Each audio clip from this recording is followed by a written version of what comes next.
মানুষ কাকে বলে আল্লাহ সে পরিচয় দিয়া বলেন আর রহমান আল্লামাল কুরআন খালাকাল ইনসান। এখানে মানুষ কাকে বলে এই পরিচয় এখানে আছে। আদমের বংশে জন্ম নিছি এই মানুষ জান্নাত পাবে না। আমার আব্বা হুজুর আমি তার ঘরের সন্তান এই পরিচয়ে জান্নাত পাওয়া যাবে না। বংশগত মানুষ হইয়া জান্নাত পাওয়া যাবে না। জন্মগত পরিচয় মানুষ, জান্নাত পাওয়া যাবে না। মানুষ হওয়ার জন্য আল্লাহর কাছে একটা পরিচয়ই জান্নাত পাবে, গুণের মানুষ যদি হওয়া যায়। গুণের মানুষ হতে কি লাগবে? আর রহমান আল্লামাল কুরআন খালাকাল ইনসান, এই ব্যাখ্যা পড়লে পেয়ে যাবেন। আমি আজকে আলোচনা করব অন্য আলোচনা। তো দরুদের ফজিলত বলতেছিলাম। আপনার চাকরির সমস্যা, বিশ্বাসে মানুষের সমাধান হয় সবকিছু। বিশ্বাস, বিশ্বাসের দ্বারা মানুষ অনেক দূরে আগায় যায়। বিশ্বাস না থাকলে সে চেষ্টা করলেও পিছিয়ে যাবে, আগাতে পারবে না। তো দরুদের আমল, চাকরির সমস্যা, ঘরে অসুস্থতা, সংসারে ঝামেলা, দরুদের আমল চালায় যান। কমপক্ষে কতবার?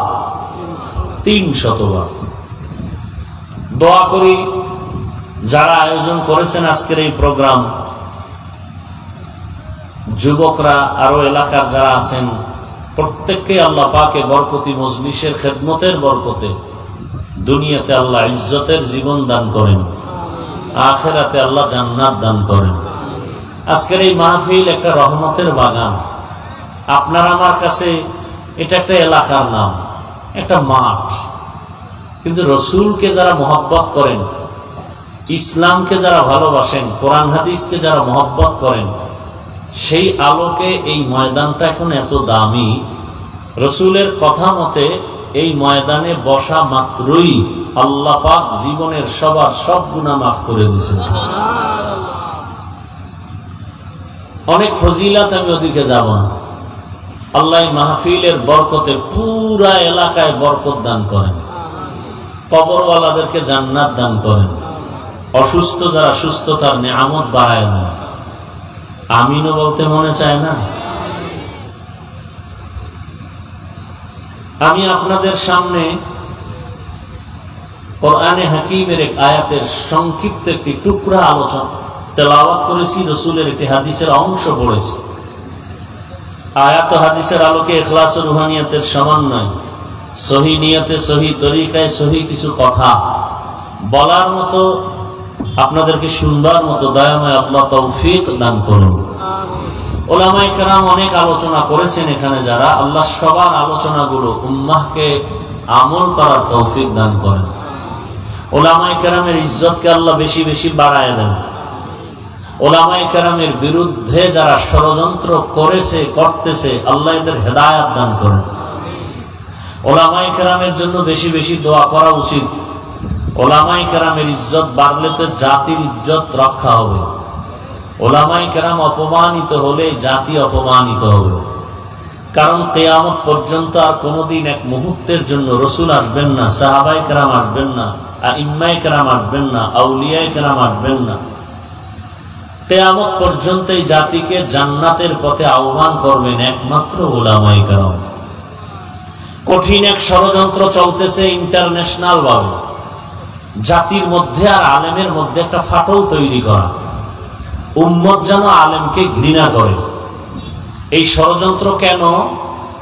কারণ একজন ইমামকে যদি কেউ মহব্বত না করে, তার পিছনে নামাজ পড়বে না, ঘৃণা আসবে।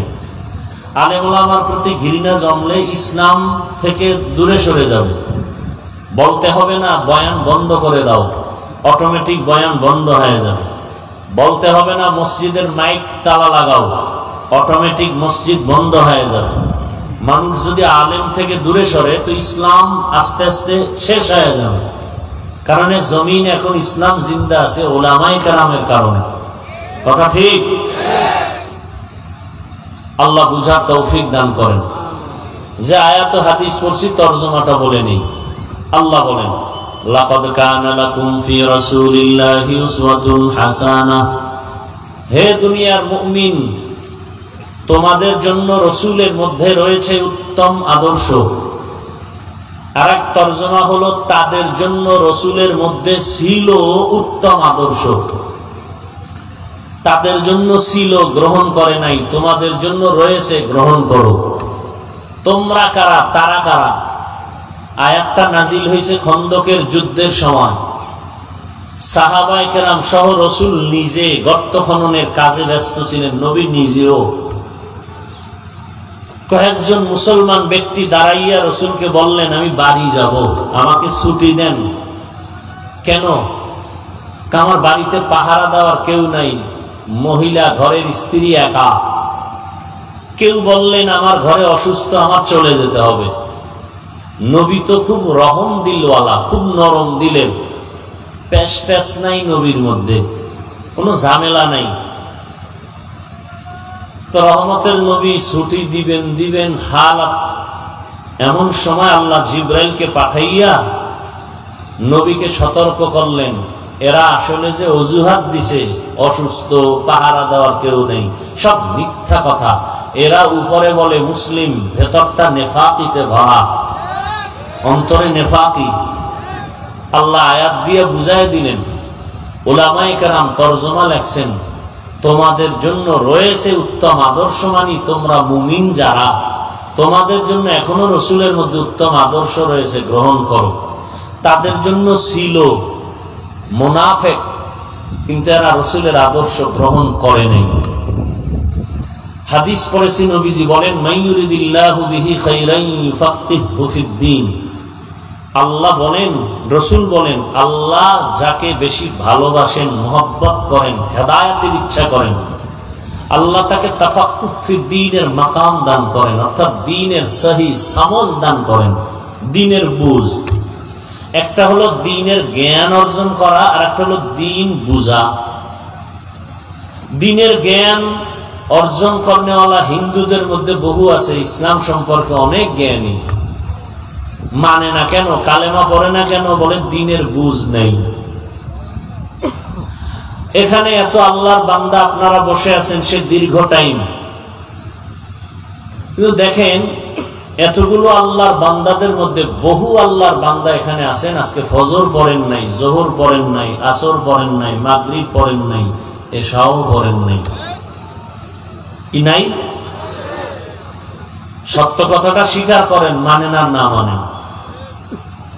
অথচ রসুল কি বললেন? বাইনাল আবদি ওয়া বাইনাল কুফরি তারকুস সালাহ। বেঈমান আর মুমিনের মধ্যে ব্যবধান হলো নামাজ। বেঈমানেরা নামাজ পড়ে না, মুমিন যারা নামাজ ছাড়ে না। তাহলে কে মুমিন, কে মুমিন না? নামাজ তার প্রাচীর। আল্লাহ কোরআনে স্পষ্ট বলে দিলেন, ইন্নাস সালাতা তানহা আনিল ফাহশাই ওয়াল মুনকার ওয়া লাযিকরুল্লাহি আকবার। নিশ্চিত নামাজ মানুষকে পৃথিবীর সব পাপ থেকে ফিরাবে নামাজ। অথচ একদল তো নামাজ পড়েই না, আর একদল নামাজ পড়ে মিথ্যা কথা ছাড়ে না, নামাজ পড়ে সুদের ব্যবসা ছাড়ে না, নামাজ পড়ে বেপরদায় চলে। আছে না নাই? তাহলে আল্লাহর ওয়াদা গেল কই? আল্লাহ তো ওয়াদা করলেন যারা নামাজ পড়বে, নামাজ তাদেরকে গুনাহ থেকে ফিরাবে।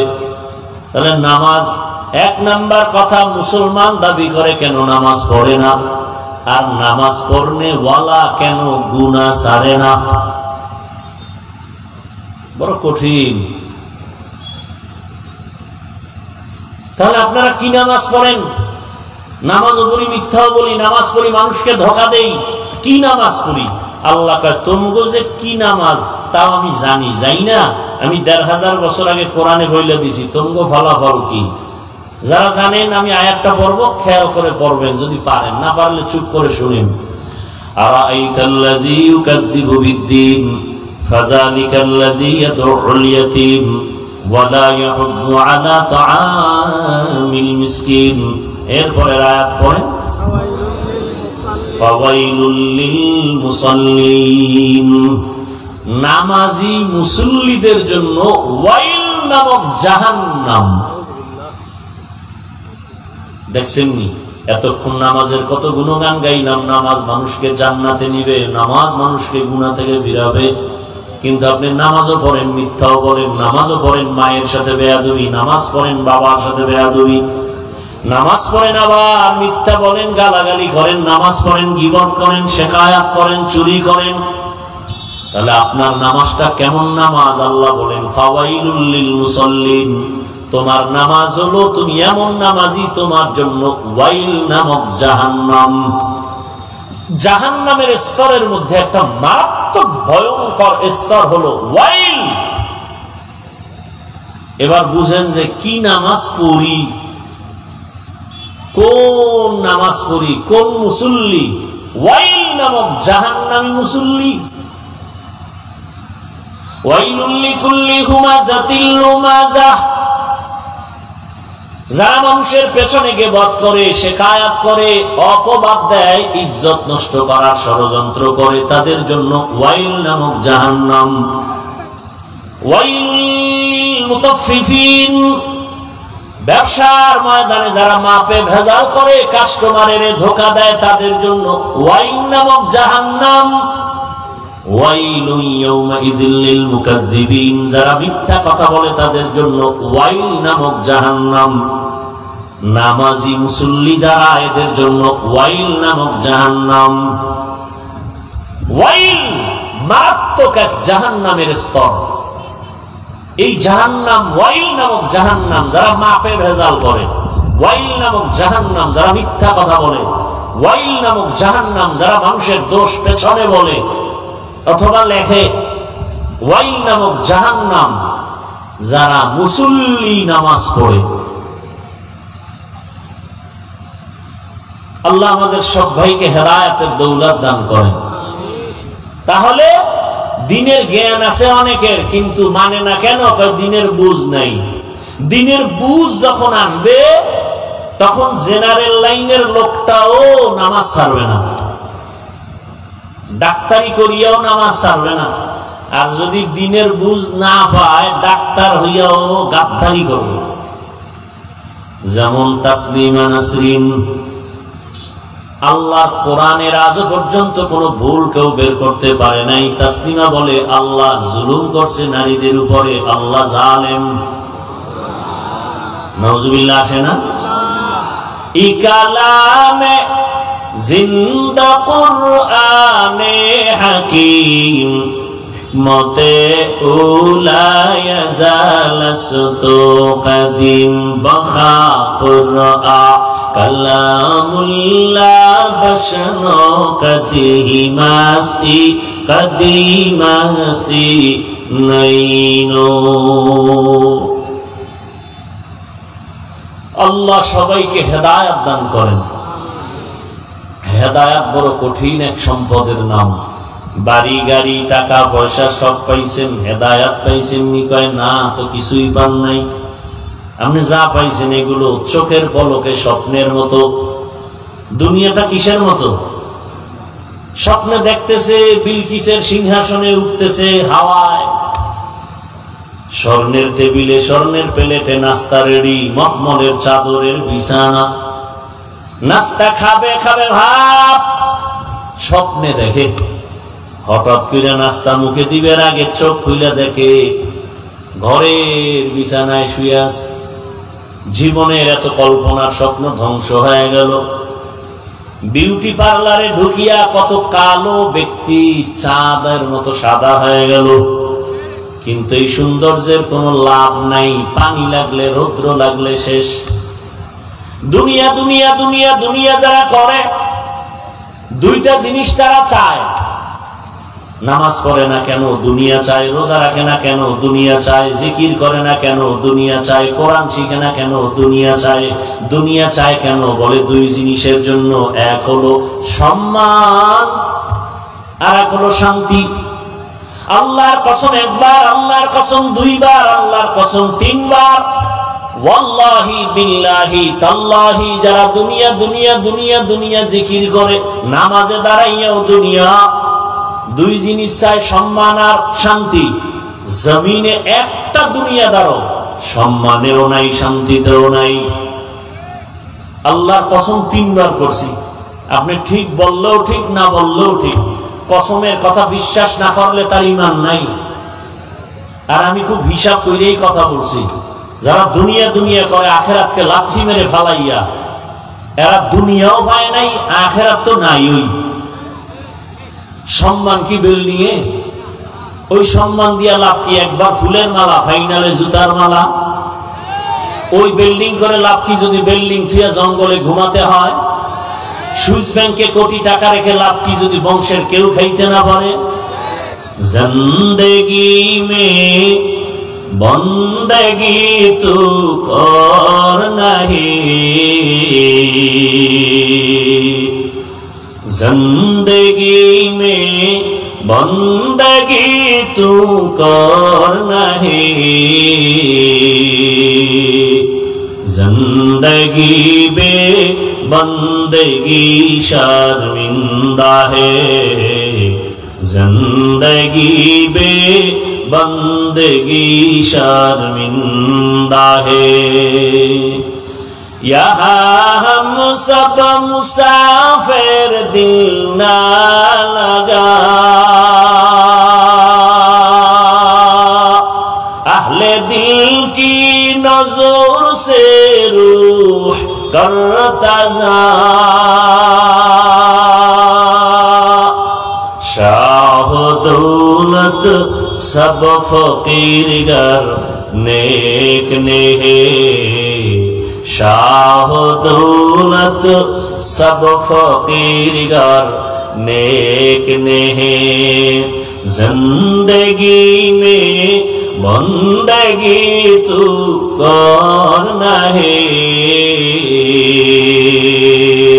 जिंदगी में बंदगी तू कर नहीं,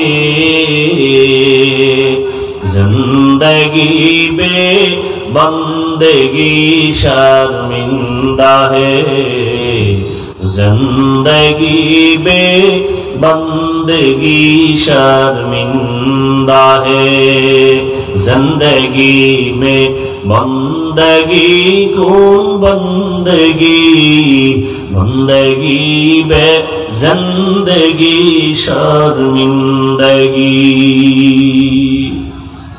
কপাল বড় খারাপ। এর এলাকার যুবক, বৃদ্ধ বাবাজি, পর্দার আড়ালের মা বোনেরা, এমন এক জায়গা, এ জায়গায় বসতেও কপাল লাগে, যে কেউ চাইলে এই মাটির মধ্যে বসতে পারে না। বসতে কি লাগে? কপাল লাগে। আবার এখানে আসতেও কপাল লাগে, মোনাজাত দিয়া যাইতেও কপাল লাগে। কপাল যদি পুরিয়া যায়, আমি হাফিজুর রহমান কেন, মক্কা মদিনার ইমাম কেন, স্বয়ং রসুলেও যদি বয়ান করে, ওই বেঈমানের কপাল খুলবে না। কেমন কপাল পরা যে রসুলের বয়ানও কপাল খুলে না। যেই রসুলের চেহারা মোবারক এক নজর মোহাব্বত দিয়া তাকাইলে জাহান্নামের আগুন হারাম। কেমন রহমতের নবী আমার, যেই রহমতের নবীর চেহারা এক নজর দেখলেই বান্দার পেটের ক্ষুধা থাকে না। কেমন মায়ার নবী, যেই রহমতের নবী আমার, রাস্তা দিয়া যখন চলেন সূর্যের গরম যেন নবীর কষ্ট না হয়, মেঘের খণ্ড ছায়া দেয়। কেমন রহমতের নবী আমার, যেই নবীজির শরীর মোবারকে মশা মাছি পড়ে না, হারাম। রহমতের নবী যখন হাঁটেন, রাস্তার দুপার্শ্বের গাছ নত হয় রসুলকে সালাম দেয়। রহমতের নবী কেমন, নবী যেখানে কদম রাখেন ওই জায়গা থেকে 100 বছর পর্যন্ত শুধু মিশকের ঘেরান। আম্মা জান আয়েশা রাদিয়াল্লাহু আনহা বলেন, নবীজির ঘাম বোতলে ভরে রাখতাম আর আতর হিসাবে আমরা ব্যবহার করতাম। কেমন মায়ার নবী, যেই নবীর মতো জমিনে আর দ্বিতীয় কোনো ব্যক্তি নাই। কেমন মায়ার নবী, যার 63 বছর হায়াতে একটা মিথ্যা কথা বলেন নাই। জমিনে আসেনি এমন কোন নেতা তোমার মিথ্যা বলে না। জমিনের মধ্যে এমন দ্বিতীয় কোন ব্যক্তি নাই, বরং মোবাইলটা আজ মিথ্যা আমাদেরকে চর্চা করায়। মোবাইল হলো মিথ্যার ফাউন্ডেশন। ঘরের মধ্যে বৈশাও মোবাইল কানে লাগায় বলে, একজনে জিগায় ভাই কই আছেন, পাওনাদার টাকা দেওয়ার ভয় বলে আমি জমিনেই নাই। ঘরে বসে বলে আমি জমিনেই নাই। পেঁচাইয়া জিজ্ঞাসা করলাম, এই মিথ্যাবাদী, ঘরের মধ্যে থাইকা মিথ্যা বললা কেন? পায় না মিথ্যা বলি নাই। তো বলছো তুমি জমিনেই নাই। ঠিকই তো, জমিনে ছিলাম না, খাটের উপরে বসেছিলাম। রহমতের নবী জীবনে ভুলেও একটা মিথ্যা কথা বলেন নাই। কেমন রহমতের নবী জীবনে কোনদিন একটা গালিও দেন নাই। হাজারো গালি বেঈমানেরা রাসূলকে সামনে দাঁড়ায় দিয়েছেন, নবীজি একটা গালির জবাবও দেন নাই। কেমন রহমতের নবী আমার, যে রহমতের নবী দুটা চোখ গরম করে কারো দিকে তাকান নাই। কারণ আমার নবীর তো এত পাওয়ার, যদি একটু হালকা গরম চোখে কারো দিকে তাকায় ও জায়গায় পুড়িয়া ছাই হয়ে যাবে। নবীর হায়াতে কোনদিন দুইটা চোখ গরম করে কারো দিকে তাকান নাই।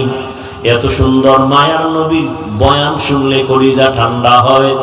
কিন্তু কেমন কপাল পোড়া বেঈমান, একদিন আর 2 দিন না, টানা 13 বছর রাসূলকে দেখলো, বয়ান শুনলো, কপালে কালেমা নাই। কত বড় বেঈমান কপাল পোড়া! এত বড় বেঈমান যে 13 বছর বয়ান শুনে কালেমা পড়ে না। নাম জানেননি? কি নাম? এর নাম কপাল। আর অন্যদিকে একটা যুবক 27 বছর বয়স, তরবারি নিয়ে দৌড়ায় আমার নবীকে জবাই করবে। কয় বছরের? 27 বছরের যুবক দৌড়ায় তরবারি নিয়ে নবীকে জবাই করার জন্য। রহমতের নবীর সামনে গিয়া রহমতের নবীর চেহারাটা দেখা তরবারি ফালাইয়া কদমের কিনারায় গিয়া কয়, নবীজি দয়া করে বেয়াদবি মাফ করে দেন, কালেমা পড়ায় মুসলমান বানায় দেন। 13 বছর বয়ান শুই নাও কালেমা পড়ে না, এও কপাল। আর একজনে নবীজিরে জবাই করতে ইসা কালেমা পড়া তরবারি হাতে নিয়ে দাঁড়ায় গেছে। বাইতুল্লাহর পাশে দাঁড়ায় হাতিমে কাবায় বলে, এই মুশরিক বেঈমানেরা আয়, মুহাম্মদের বিরুদ্ধে কথা যদি বলতে চাও আমার তরবারি যথেষ্ট, মুহাম্মদের প্রয়োজন হবে না। আমি 40 নম্বরের মুসলমান হযরত ওমর। এমন পাওয়ার আল্লাহ ওমরের দান করলেন। নবীজি বলেন, কে সে ওমর জানো? সমস্ত নবী, সমস্ত রাসূল আমার আল্লাহ তাআলার আশিক। মুসা নবী আল্লাহর বন্ধু, ঈসা নবী আল্লাহর বন্ধু, মুসা নবী আল্লাহর বন্ধু, ইব্রাহিম আল্লাহর বন্ধু, ইউসুফ আল্লাহর বন্ধু। সব নবী মুহাম্মদ আমার আল্লাহর বন্ধু। ব্যবধানটা কোথায়? সব নবী রাসূল আমার আল্লাহ তাআলার আশিক, আর আমার আল্লাহ হলেন শুধু মুহাম্মদের আশিক। ব্যবধান আছে না নাই? ঠিক তেমনি ভাবে সমস্ত সাহাবায়ে কেরাম আমার রাসূলের আশিক।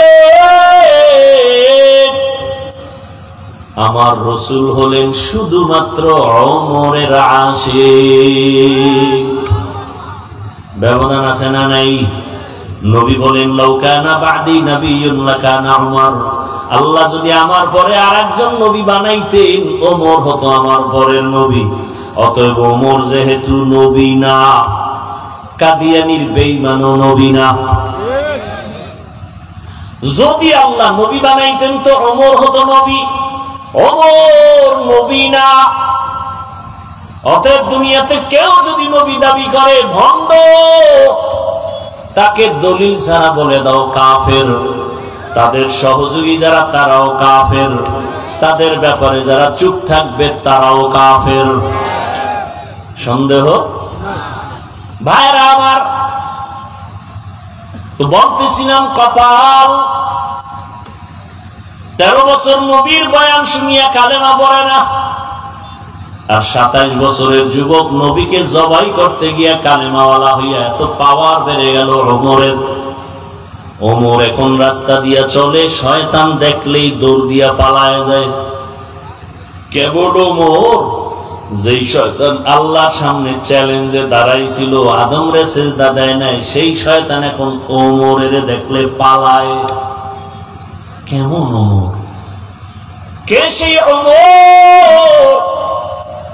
যুবক একটা মদের বোতল দিয়ে রাস্তা দিয়া হাঁটে, হঠাৎ করে দেখছে ওমর আসতেছে, চোখে চোখ লাইগা গেছে, বোতলটা ফালাইয়াও দিতে পারে না ভয়ে। ওমর তো কথার আগে তরবারি, তো বোতল ফালাইতেও পারে না। ওদিকে মদের বোতল ওমর দেখলে কল্লা ফালাই দিবে, কোনো কথা নাই। এখন কি করবে? ওমর তো আসতেছে, আসমানে তাকায় ডাক দিছে, মালিক মইরা গেল, আর জীবনে মদের বোতল হাতে নিব না, মুখে দিব না, তুমি ওমর থেকে বাঁচাও। যুবক বোতল নিয়ে দাঁড়ানো, ওমর এই শাখায়, যুবক বোতলটা দে। যুবকটা কাঁপতেছে, কয় কাঁপো কেন? দে। বোতলটা যখন দিল, মদওয়ালা বোতল ওমরের হাতে যখন গেল, ওই যুবক তো খাঁটি অন্তরে তওবা করে ফেলেছে, আল্লাহ ওমর থেকে তুমি বাঁচাইও। ওমর বোতলটা নিয়ে তাকায় দেখে বোতলে একটা ফোঁটা মদও নাই, পুরা বোতলটা সাদা দুধে ভরা। हर के दारत खौफे हकदार दिल मदाम जन्नतुल मअवा दे हद राम काम जुज़बा हक़ची ज़े मखाअज़ इंसुजा फज़ले उआ मस्ते दर जुमला जहा। কেমন পাওয়ার ওমর! এখনো কেউ ওমরের নাম শুনলে কেমন যেন একটু আতঙ্ক, ও আর যাগো নাম আছে ওমর, দেখবেন একটু কেমন যেন গরম গরম ভাব।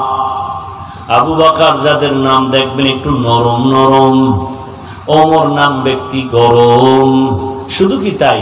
এই যুবকেরা লিখে রাখ, রাতের বেলা যখন ঘুমাও, বুকের মধ্যে শাহাদাত আঙ্গুল দিয়া ওমরের নামটা আরবিতে আইন মিম র, যদি এভাবে বুকের উপরে শাহাদাত আঙ্গুল দিয়া লেখো ওমর, লেখা যদি ঘুমাও, আল্লাহর ভরসা করে বলি আল্লাহর উপরে, এই নামটা বুকে লেখা যতক্ষণ ঘুমাবি ততক্ষণ ঘুমে বাজে স্বপ্ন হবে না। এবার বুঝো ওমরের পাওয়ার কত। ভাইরা আমার, কথাটা বুঝাইতে চাইছিলাম কপাল। এখানে মাহফিলের প্রচারণা হয়েছে, অনেকে শুনছে, কিন্তু কপাল আসতে পারে নাই। আর একদল কপালওয়ালারা আসছে ঠিক, বেহেশতের প্যান্ডেলে ঢুকতে পারে নাই। এরা মার্কেটে ঘুরে ঘুরে গল্প করে, আর কবিরা গুনাহ করে আড্ডা দেয়। কপাল কপাল। আর একদল প্যান্ডেলে বসছে ঠিক, কিন্তু কপাল পুরা ভালো না, কারণ মোবাইল সামনে নিয়ে কলবের দরজাটা বন্ধ করে রাখছে। কপাল, এদের কপালটাও বেশি সুবিধা না। আর একদল কপালওয়ালারা দেখবা 2 ঘন্টা 3 ঘন্টা বয়ান শুনবে, 5 মিনিটের সময় দিয়া মোনাজাতটা দিয়া যেতে পারবে না। কপাল। আর শয়তানও চায় তুই বয়ান সারা রাত শুন, মোনাজাত দিবি না, কারণ এতগুলো মানুষের মধ্যে একজনের চোখের পানি যদি আসমানে চলে যায়, সবার গুনাহ মাফ। ইবলিস কয় এই সুযোগ আমি দিতে পারি না, তো আমার চাকরি শেষ। এই জন্য দেখবেন অনেকে দীর্ঘ টাইম বয়ান শুনে মোনাজাত দেয় না। এরকম বুজুর্গ আছে না, অনেক বুজুর্গ, এগো তো গুনাহ টুনা নাই, তো বয়ান শুনে মোনাজাত লাগে না, চলে যায়। অথচ এটা কোন থানা? কালীগঞ্জ থানায় একটা আসামি ধইরা পুলিশে থানায় নিয়ে গেছে। খুব খেয়াল করিয়েন, থানায় নিয়ে বেতের বাড়ি মারছে জোরে জোরে, কিন্তু চোখে কোনো পানি নাই। থানার মধ্যে নিয়ে আসামি পিটায়, পুলিশে কান্না নাই। কিন্তু এটা কেমন এক প্যান্ডেল! আল্লাহর প্রিয় বান্দারা যখন মুহাব্বতের বয়ান করেন, জাহান্নামের আগুনের 200 হাত দূরে বসে একটা যুবক হাউমাউ করে কান্না করে, বলো ওরে মারলো কে? পিডাইয়া কান্না করানো যায় না। আর এখানে বয়ান করে 200 হাত ধরে বৈশা একজনে কাঁদতেছে। এই বুঝে আসলে তো কপাল খুলে যাবে, আর কিছু দরকার নেই যে ওই ছেলেটা কান্দে কেন, ওরে মারলো কে। বড় কঠিন হালাত। বর্তমান দুনিয়ার অবস্থা এতটা করুন যে ঈমান নিয়ে মরব তো পরে, বেঁচে থাকাই কঠিন। ভাইরা আমার, আল্লাহ পাক রব্বুল আলামিন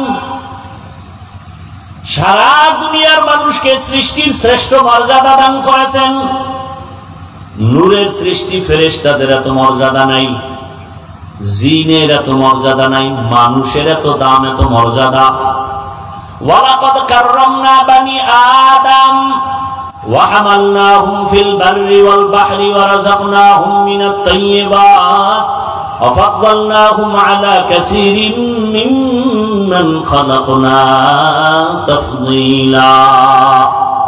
বনি আদম এত দামি, আল্লাহ বলেন ওদের জন্য জমিনে চলার মতো রাস্তা বানাইলাম, পানির মধ্যে চলার মতো আমি সুন্দর ব্যবস্থা করলাম। আমি আল্লাহ পুরা জমিনের মধ্যে উত্তম রিজিক দিলাম, খানা দিলাম পবিত্র। আমি কুকুরকেও খানা দেই, জঙ্গলের প্রাণীর খানাও দেই, উড়ন্ত পাখির খানা আল্লাহ দেয়। নদীর মধ্যে হাজারো ধরনের মাছকে আল্লাহ খাওয়ায়, মানুষেরও খানা আল্লাহ দেন। তবে মানুষের খানার মতো পিওর খানা আর কোন প্রাণীকে আল্লাহ দেন না। পিপিলিকার রিজিক কে দেন বলেন? নদীর প্রাণী মাছ কে খাওয়ায়? সমুদ্রের ভেতরে এত বড় বড় মাছ আছে, নীল তিমি। এক একটা নীল তিমির প্রতিদিনের খাদ্য তালিকা 1000 কেজি চিংড়ি মাছ। কে খাওয়ায়? আল্লাহ খাওয়ান। সকালবেলা একটা পাখি উড়ে খোলা আকাশে, সন্ধ্যাবেলা নিজের পেট ভরে বাচ্চার খানা নিয়ে বাসায় আসে। কে খানা দিলেন? যে আল্লাহ পিপিলিকার খানা দেয়, মাছের খানা দেয়, উড়ন্ত পাখির খানা দেয়, জঙ্গলে হাজারো প্রাণীর খানা দেয়। ওরা দামি না মানুষ দামি? কি মানুষ দামি? তাহলে ওদের ঘরে গিয়ে যদি মাওলায় জায়গায় খানা পৌঁছায় দেয়, ও মানুষ তুমি কেন কুকুরের মতো জিহ্বাটা বের করে পাগলের মতো দৌড়াও শুধু খাওয়ার জন্য? হালাল পাইলেও খাও, হারাম পাইলেও খাও, সুদের টাকায় ব্যবসা করো। ওরে জানো না আল্লাহর জমিনে আল্লাহর বড় 2 দল দুশমন আছে। আল্লাহর কাছে বড় 2 দল দুশমন, আল্লাহর কাছে এদের মতো বড় দুশমন আর নাই। এক দলের কথা স্পষ্ট কোরআনে আছে সূরা বাকারা, আর এক দলের কথা আছে বুখারী শরীফে। কোরআনে বর্ণিত দল হলো সুদের সাথে যারা জড়িত। আল্লাহ কয় রেডি হরে বেঈমান, আমি আল্লাহ নিজে তোর সাথে যুদ্ধ করব। কারণ তুই 24টা ঘন্টা সেকেন্ডে সেকেন্ডে সেকেন্ডে অল টাইম গর্ভধারিণী মায়ের সাথে জিনার গুনাহ হচ্ছে। এত বড় কুলাঙ্গারের সাথে আমার মাওলা নিজে যুদ্ধ করার জন্য রেডি। সুদের সাথে যাদের নাম থাকবে এদের নামাজ কবুল হবে না, রোজা কবুল হবে না, এরা হজ করলে কবুল হবে না, মাদ্রাসা বানাইলে সওয়াব পাবে না, মসজিদ বানাইলে সওয়াব পাবে না। জীবনে তওবা না কইরা সুদি হালাতে যতটা মোনাজাত দিবে একটা মোনাজাতও কবুল হবে না। তওবা না কইরা যদি মরিয়া যায় চিরস্থায়ী জাহান্নামী। আল্লাহ কয় ইয়া আইয়ুহাল্লাযীনা আমানু, ও দুনিয়ার মুমিনেরা ভালো করে শুনো, আমি আল্লাহকে তোমরা ভয় করো। ওয়াত্তাকু, আল্লাহকে বেশি ভয় করো। ওয়াযারু মা বাকিয়া মিনার রিবা ইন কুনতুম মুমিনিন ফাইন লাম তাফআলু ফাযানু বিহারবিন মিনাল্লাহি ওয়া রাসূলিহি। আল্লাহর ভয়ে সুদের থেকে নিজেরা বাঁচাও। যদি এর বড় ঘাত তারামি করো, রেডি থাক, আমি তোর সাথে যুদ্ধ করার জন্য রেডি। আর এক দলের কথা আছে বুখারী শরীফে। এরা কারা? আল্লাহর রাসূলকে আল্লাহ নিজে বলেন বুখারীর হাদিসে কুদসি, নবী জানায়া দেন, আমার জমিনে কিছু আমার বন্ধু আছে, প্রিয় বন্ধু, এদেরকে আমি বললাম এরা আমার ভাষায় ওলি, বহু বচনে আউলিয়া। এদের সাথে যারা ওলি আউলিয়াদের সাথে যারা দুশমনি করবে, আল্লাহ কয় নবী জানায়া দেন, আমি আল্লাহ এদের সাথে যুদ্ধ করার জন্য রেডি। নবীজি বলেন হাদিসে কুদসি, আল্লাহ নবীকে বলেন, মান আদালি ওয়ালিয়ান ফাকাদ আযানতুহু বিল হারব। বুখারীর হাদিসের শব্দ, অনেক বড় হাদিস এটা। এবার ওলি কাকে বলে? অলিকুল শিরোমণি বললেই অলি হওয়া যায় না। মুজাদ্দিদে জামান সাইনবোর্ড লাগাইলে অলি হওয়া যায় না। বুখারী শরীফে স্পষ্ট আল্লাহ রাসূলকে আল্লাহ জানায় দিয়েছেন ওলিকে। ভাইরা আমার, রহমতের নবী গোটা দুনিয়ার মানুষের কল্যাণ নিয়ে আসেন। মানুষের সম্মান আল্লাহ দিয়া দুনিয়া পাঠাইছেন, মানুষ যেন আবার অসম্মানী হয়ে না যায়, সম্মান যেন ধরে রাখতে পারে। এজন্য দুইটা ব্যবস্থাও দিয়েছেন। এক ব্যবস্থার নাম রিজালুল্লাহ, আর এক ব্যবস্থার নাম কিতাবুল্লাহ। এক ব্যবস্থা আল্লাহর পছন্দের প্রতিনিধি বান্দা ব্যক্তি, আর একটা বিষয় হলো আল্লাহর দেওয়া পছন্দের কিতাব। সমস্ত ব্যক্তিদের মধ্যে শ্রেষ্ঠ ব্যক্তি রাহমাতুল লিল আলামিন। আর আল্লাহর দেওয়া যত কিতাবের মধ্যে শ্রেষ্ঠ কিতাব কুরআনুল কারীম। দোনোটা পেয়েছি আমরা, এবং দোনোটা আছে মক্কার জমিনে। ব্যক্তি আসছে আগে, কিতাব আসছে পরে। ব্যক্তির পাওয়ার বেশি কিতাবের তুলনায়। শ্রেষ্ঠ ব্যক্তি রহমতের নবী মক্কা নগরীতে যখন আসছেন, ওই সময় মক্কার অবস্থা বড় খারাপ। নারী আর পুরুষ একসাথে উলঙ্গ হয়ে বাইতুল্লাহর দেওয়াল তাওয়াফ করে। কতটা চরিত্রহীন, খারাপ। এবং ওই সময় ওই মক্কার মুশরিক কাফের বেঈমানেরা কোনো পশু জবে করলে রক্ত কাবার দেওয়ালে মাখে, মনে করে দেওয়ালে মাখলে আমার কোরবানি কবুল। আল্লাহ বললেন সাবধান, লাইয়ানালাল্লাহু লুহুমুহা ওয়ালা দিমাউহা ওয়ালাকিন ইয়ানালুহুত তাকওয়া মিনকুম। এই পশু জবাই করে যারা রক্ত নিয়ে বাহাদুরি করো, যারা গোশত নিয়ে বাহাদুরি করো, আমার কাছে রক্তের কোনো দাম নাই, গোশতের দাম নাই। আমার কাছে দাম তোমার অন্তরের তাকওয়া। হারকে দারত খাউফে হাকদার দিল মাদাম জান্নাতুল মাওয়াদে হাদু রামাকাম। এই যুবক বাবারা, উডোকা এই টাইম আছে মোবাইলের না? অনেকের সাথে আবার টাইম দেওয়া থাকে না, কারণ রাত্র তো রিজার্ভ রাখছে এই জাতি মোবাইলের হক আদায় করার জন্য। সারা রাত ঘরে ঘরে মোবাইলে জেনা জেনা জেনা জেনা। ঘরের রুমে রুমে চলে জেনা, চোখের জেনা, কানের জেনা, জবানের জেনা, অন্তরের জেনা। ছেলে এক রুমে ঘুমায়, মোবাইলে সারা রাত জেনা করে। মেয়েটা আর এক রুমে ঘুমায়, মোবাইলে সারা রাত জেনা। বাবার হাতে মোবাইলে জেনা, মায়ের হাতে মোবাইলে জেনা। চোখের জেনা, কানের জেনা, অন্তরের জেনা, জবানের জেনা। যেই পরিমাণ গুনাহ চলে ঘরে ঘরে, এই পরিমাণ গুনাহ শাস্তি তো উচিত ছিল ঘুমের ঘরে। রাত্রে গজব আসবে, ঘুমের থেকে উঠে দেখবে চেহারাটা শুকার হয়ে গেছে। হয় না কেন? একমাত্র রহমতের নবীর উম্মত হওয়ার কারণে। খারাপ লাগে না? কি মনে করতেছেন বাংলাদেশে থাইকে খুব আরামে আছেন? আপনাদের ঈমান খুব মজবুত, আপনাকে উপরে বিপদ আসবে না। আরে যারা বিপদ ঘটাবে বেঈমানরা আপনাকে গোনাই ধরে না। বাংলাদেশের সিরিয়ালে ধরে না, কারণ এটা একটা এমন দেশ, একটা টোকা মারলে নাই। ওই যে শুরুতেই বলছি, আপনি দাবি করেন অনেক বুজুর্গ, ফজর জোহর আসর মাগরিব এশা পড়েন নাই। আপনার ঈমান কই? আপনার ঈমান কই? কেউ যদি ধমক দেয়, এই দাড়ি রাখবি না, নামাজ পড়বি না, পর্দা করবি না, আপনি বলবেন ভাই ধমক দেওয়া লাগবে না, আমি এমনি তোমার কথা মানবো, কোনো টেনশন নেই। এগুলো আপনার আমার ঈমান। বাংলাদেশের মুসলমান, আল্লাহ হিদায়াত দান করুন।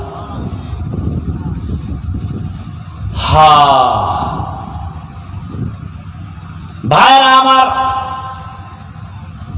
সমাজের ভেতরে এমন কোন পাপ নাই যা হয় না।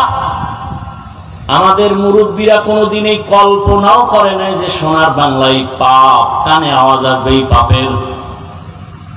সন্তান বাবারে জবাই করে, সন্তান বাকে জবাই করে, মা সন্তানের জবাই করে, স্বামী স্ত্রীকে জবাই করে, স্ত্রী স্বামীকে জবাই করে। কোন সমাজে বসবাস করি? হায় হায়, কে বলবে এই কথা, কে শুনবে এই কথা? বলারও মানুষ নাই, শোনারও মানুষ নাই, বিরোধিতা করার মানুষ আছে, বিরোধিতা করার মানুষ আছে।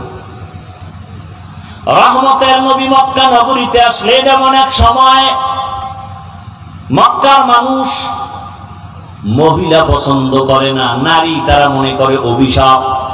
বিধবা নারী খারাপ, কন্যা খারাপ। বাবায় ছেলে হইলে ঈদের আনন্দ করে, মেয়ে হইলে দরজা আটকাইয়া ঘরে বসে থাকে, বাজারে যায় না, লজ্জা। কন্যা মানে অভিশাপ।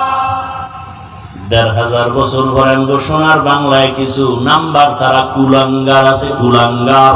এরা ছেলে হলে খুশি হয়, মেয়ে হলে কষ্ট পায়। কি বানায় বললাম? বউয়ের লাগে ঝগড়া করে, সব মাইয়া হয় কেন, ছেলে হয় না কেন? বউয়ের দোষ কি বলেন তো?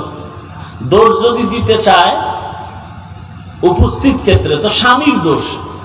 স্ত্রী তো তোমার আমানতটাকে বহন করে, তাকে পুরস্কার দাও। যদি বলো যে ছেলে মেয়ে বান্দা দেয়, তা তো স্বামীর দোষ, স্ত্রীর কি? আল্লাহ কয় কারো দোষ না, কিচ্ছু না, সব আমার কুদরত। লিল্লাহি মুলকুস সামাওয়াতি ওয়াল আরদ ইয়াহাবু লিমান ইয়াশাউ ইনাসা ওয়া ইয়াহাবু লিমান ইয়াশাউ আয-যুকুর আও ইউযাওwijuhum যুকরানা ওয়া ইনাসা ওয়া ইয়াজআলু মান ইয়াশাউ আকিমা ইন্নাহু আলীমুন কাদির। আল্লাহ বলেন, আসমান জমিনের মালিক আমি আল্লাহ। আমি আল্লাহ চাইলে কাউকে ছেলে দেই, কাউকে মেয়ে দেই, কাউকে দোনোটা দেই, কাউকে কোনোটাই দেই না। ক্ষমতা কার? বলেন। বান্দা তুই আল্লাহর সাথে চ্যালেঞ্জ দিছ না? কি স্লোগান লেখা দিছে সাইনবোর্ডে, ছেলে হোক মেয়ে হোক দুটোর বেশি নয়, একটা হলে ভালো হয়। আমি কি আর এক লাইন বাড়ায় লেখ, না হইলে আরো ভালো। যেদিন থেকে আল্লাহর দুশমনেরা চ্যালেঞ্জ দিছে ছেলে হোক মেয়ে হোক দুটোর বেশি নয়, ওদিন থেকে মাওলার কুদরতের চাবি চালু হয়ে গেছে। একসাথে 4 সন্তান, একসাথে 6টা।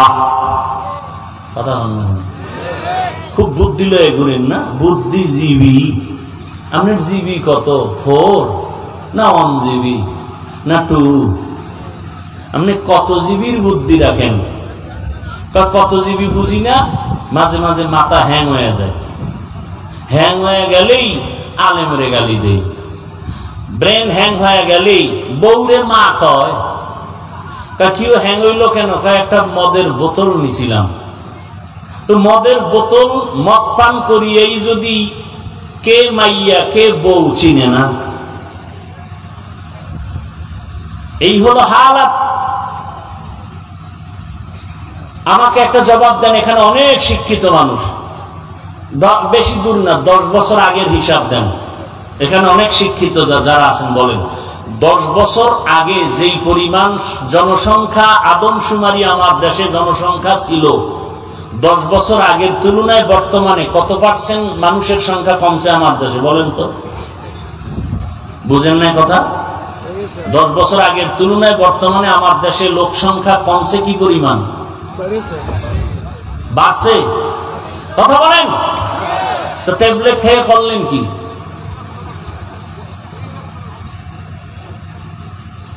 আল্লাহর সাথে পাল্লা দিয়া কেউ পারবে না, কোনদিন পারে নাই। যারা চেষ্টা অপচেষ্টা করেছে ওরা সমূলে ধ্বংস হয়ে গেছে। ভাইরা আমার, রহমতের নবী আসলেন এমন এক সময়, কন্যা পছন্দ করে না। আল্লাহ তাআলা নবীর মাধ্যমে জমিনে এমন বিধান কায়েম করায় দিলেন, কিয়ামত পর্যন্ত কেউ লড়াতে পারবে না। রহমতের নবী কেমন নবী? অতুলনীয় নবী, যার কোনো উপমা নাই, কোনো তুলনা নাই। নবী কেমন? বলে সৃষ্টির শ্রেষ্ঠ। কয় মেধা কেমন? কয় দুনিয়ার সবার থেকে আলাদা। নবীজির দেহ গঠন কেমন? পরে পৃথিবীর থেকে আলাদা। নবীর শারীরিক শক্তি কেমন, জৈবিক শক্তি কেমন? বলে তুলনাহীন। সেই নবীর যদি যৌবনটা কত সীমানাহীন, গোটা দুনিয়ার মানুষের থেকে আলাদা। সেই নবীর যৌবন তো আছেই সীমাহীন, তারপর যদি বয়সটা হয় মাত্র 25, কত 25 বছর, তখন তার রসুলের শক্তিটা কেমন? আল্লাহ পাক রব্বুল আলামিন দেখায় দিলেন ওই বয়সে রসুলের লাগে পৃথিবীর শ্রেষ্ঠ এক সুন্দরী রূপসী রমণী, একজন কুমারী নারী। কিন্তু আল্লাহ দেখায় দিলেন, তাকায় দেখ হে বেঈমানেরা, নাস্তিকেরা, আজকে যারা বলো ইসলাম নারীর সম্মান অধিকার দেয় নাই, এরা জমিনের লম্পট চরিত্রহীন রসুলের দুশমন। এদের মতো রসুলের দুশমন, ইসলামের দুশমন, দেশের দুশমন, মানবতার দুশমন, এদের মতো স্বাধীনতার দুশমন জমিনে আর কেউ নাই। নবীজির 25 বছর বয়স, পৃথিবীর শ্রেষ্ঠ এক নারী কুমারী দরকার, কিন্তু আল্লাহ কি দেখাইলেন? নবীজি তখন বিবাহের বন্ধনে আবদ্ধ হলেন। একজন বিধবা নারী, 2 জন স্বামী চলে গেছে। রসুলের সামনে আসতেছে প্রথম তার নারী, এমন নারী তার 2 জন স্বামী বিদায় হয়ে গেল। শুধু কি তাই, আরো 2 জন সন্তান হয়েছে। শুধু তাই, সমবয়সীও না, রসুলের 25 আর আম্মাজানের বয়স হলো 40। দেখেন তো, আল্লাহ তার সাথে বিবাহের বন্ধনে আবদ্ধ করায় বুঝায় দিলেন ইসলাম ছাড়া নারীর সম্মান পৃথিবীতে কেউ দেয় নাই, কেউ পারবেও না। যারা অনাধিকার চর্চা করবে তারা নারীর অপমান হবে, সম্মান হবে না। নারীর যত লাইনে সম্মান বাড়ানো দরকার কিয়ামত পর্যন্ত আল্লাহ বাড়ায় দিয়েছেন। এখন যারা অপচেষ্টা করবে এতে নারীর অপমান হবে, সম্মান কোনোদিন হবে না। খোদার কসম অপমান হবে। আম্মা জানেরা রাস্তায় নেমেছে অধিকার রক্ষায়, আর সাথে কিছু কুলাঙ্গা চরিত্রহীন লম্পট তাদের সাপোর্ট দেওয়া যাচ্ছে। আল্লাহ হেদায়েত দান করুন। অথচ আম্মা জানদের এত সম্মান আল্লাহ দিলেন। আমি যদি এখানে সারা রাত শুধু মায়ের মর্যাদা নিয়ে বয়ান করি, শেষ করা যাবে না। তবে 2-4 মিনিট বলবো, খেয়াল করেন। এরে আম্মা জানেরা, রহমতের নবী বিধবা নারীকে বিবাহ করলেন এবং ওই আম্মাজানের গর্ভ থেকে নবীকে 4টা কন্যা দেয়া হলো। 4 কন্যা। নবীজির জীবনে একটা ছেলেও নাই। মক্কার মুশরিকরা ঘুরে ঘুরে বদনাম করে, মুহাম্মদ মরিয়া গেলে বংশ আর থাকবে না, ছেলে নাই, বংশ ধরে রাখবে কে? নবীজির মনে কষ্ট। আল্লাহ পাক নবীকে সান্ত্বনা দিয়া বলেন, ইন্না আ'তাইনাকাল কাউসার, আমি আপনাকে কাউসার দিয়া সম্মান রাখবো কিয়ামত পর্যন্ত, আপনি কষ্ট পাবেন না। নবীজির 4 কন্যা। নবী বলেন, ও দুনিয়ার মানুষেরা শোনো, ও নারীর দুশমনেরা শোনো, আমি মুহাম্মাদের একটা ছেলে নাই, আমি 4 কন্যার বাবা। নবী আরো সুসংবাদ দিয়া বলেন, যারা একটা কন্যার বাবা হতে পারবা তুমি একটা জান্নাতের মালিক। 1-2 কন্যা পেলে তুমি 2 জান্নাতের মালিক। 3 কন্যা যদি পাও তুমি 3টা জান্নাতের মালিক। ও নবীর উম্মতেরা, ওই সময় তো কত বাবা লজ্জায় কন্যা সন্তানকে জ্যান্ত পাথর চাপা দিয়া মেরে ফেলেছে বাবা। এই ইতিহাস ওই সময়ের আছে, বড় কঠিন। ওই সময়ের ইতিহাস থেকে আমগো বর্তমান যুগটাও একেবারে কম খারাপ না। বাবা হইয়া কন্যারে মেরে ফেলে, ঠিক নেই? কোন জামানায় আমরা বসবাস করি? রহমতের নবী এতটা সম্মান দেখায় গেলেন, সারা দুনিয়াতে এত পরিমাণ সম্মান কেউ বাড়াতে কিয়ামত পর্যন্ত পারবে না। এরে আম্মা জানেরা, ও যুবক বাবারা, রহমতের নবীর আদর্শ মক্কার চূড়ান্ত খারাপ মানুষগুলো ইতিহাসের পৃষ্ঠায় এখনো আছে, এত খারাপ। কিন্তু রহমতের নবী উত্তম আদর্শ যখন নিয়ে আসলেন আর গ্রহণ করলো, মক্কার মানুষ এতটা দামি হয়ে গেল, আল্লাহ পাক লিস্টি পাঠায় দিয়া বলে, যাও জিবরাইল নবীর হাতে দিয়া দাও, এই লিস্টিতে যাদের নাম আছে এরা বিনা হিসাবে জান্নাতি। এত খারাপ মানুষ এত দামি হয়ে গেল শুধু রসুলের আদর্শ গ্রহণ করার কারণে। বউ স্বামীর কথা শুনে না, আর সেই সময়ের মধ্যে ময়দানে হাজারো মানুষ বসে আছে, একটা টাকাও পাবে না, বরং টাকা দান করলো, বসার বিছানাও ভালো না, এরপর মানুষ অধীর আগ্রহে বসে আছে। এটা জ্বলন্ত প্রমাণ এ জমিনের মানুষকে যা চায় তাই করানো সম্ভব রসুলের আদর্শ দ্বারা, ভিন্ন কোন পদ্ধতিতে নয়। রসুলের আদর্শই পারে এই শান্তি দিতে। এতগুলো মানুষ এক জায়গায় বসাইতে চাইলে দুনিয়ার টাকাওয়ালারা পাগল হয়ে যাইতো। এক জায়গায় বসাইতে গেলে কত সুন্দর বসার ব্যবস্থা, নিয়ন্ত্রণের জন্য কত পুলিশ লাগতো। এখানে কোনো পুলিশ নাই, নিয়ন্ত্রণের টেনশন নাই, কোনো খানা দানা নাই, বিছানা নাই, সব একাকার হয়ে বয়ে গেছে। একমাত্র রসুলের আদর্শের কারণে এটা সম্ভব। ওই জন্যই বলি যুবক বাবারা, ১৫০০ বছর হয়ে গেল রসুলের আদর্শ নিয়ে এখনো যারা আছে এদের মতো সম্মানী এখনো কেউ নাই। ও যুবক বাবা, আমি কিন্তু এই কথা একবারও বলি নাই যে ও যুবক তোমরা স্কুল ছেড়ে মাদ্রাসায় যাও, আমার মতো টুপি লাগাও, তোমরা আজকে কওমি মাদ্রাসায় যাও, আমি তাবলীগ করি তুমিও তাবলীগে যাও, আমি পীরের মুরিদ তুমিও পীরের কাছে যাও। একবারও বলি নাই। তো কি বলতে চাই, এতক্ষণ আলোচনার মূল নির্যাস বুঝাইতে চাই, ও যুবক বাবা তুমি স্কুলে পড়ো, কলেজে পড়ো, চাকরি করো, ব্যবসা করো, তোমাকে ধন্যবাদ। তুমি ডাক্তার হও, ইঞ্জিনিয়ার হও, প্রফেসর হও, তবে আমার দাবি একটা, বেয়াদব হইবা না, সাবধান। বলবা হাফিজ ভাই ডাক্তার হব, ইঞ্জিনিয়ার হব, প্রফেসর হব, বেয়াদব হব না, তার ব্যাখ্যা কি? ৩ জায়গায় বেয়াদবি করবা না। ৩টা জায়গায় বেয়াদবি যদি করো মরার আগেই পঙ্গু হয়ে যাবা। ১, মা বাবার সাথে বেয়াদবি করবা না। ২, শিক্ষকের সাথে বেয়াদবি করবা না। ৩, ওলামায়ে কেরাম মুরব্বীদের সাথে বেয়াদবি করবা না।